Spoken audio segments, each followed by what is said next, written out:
السلام عليكم ورحمة الله وبركاته. إن شاء الله حجاج كنت بأكد على حضراتكم إن إحنا ننزل المزارات كلنا متوضيين إن شاء الله. هنبدأ بمسجد قباء، فإن شاء الله كلنا نبقى نازلين على وضوء. ربنا يبارك في حضراتكم وربنا يتقبل منا ومنكم جميعا صالح الأعمال إن شاء الله. النبي صلى الله عليه وسلم قال: من توضأ في بيته ثم ذهب قباء فصلى ركعتين حسبت له أجر عمره. يبقى احنا النهارده بناخد أجر عمرة إيه؟ المدينة.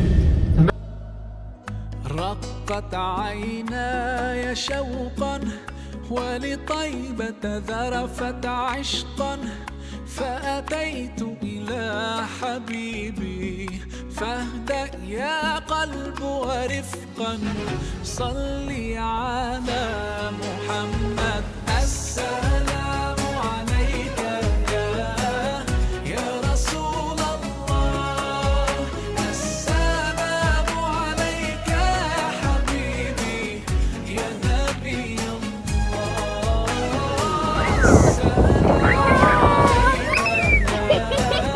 يا رسول الله، السلام عليك يا حبيبي يا نبي الله يا رسول الله.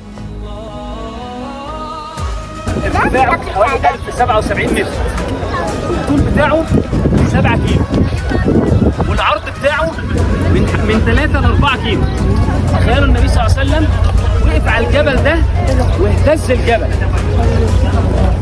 فقال النبي صلى الله عليه وسلم: اثبت احد، اثبت احد، فان عليك نبي وصديق وشهيدان. ده جبل الرماة.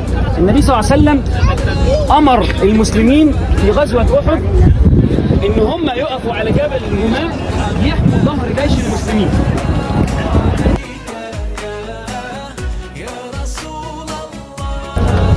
حنظلة قتل في غزوة أحد، وبعد انتهاء المعركة سأل النبي صلى الله عليه وسلم صحابة النبي: كيف حال حنظلة؟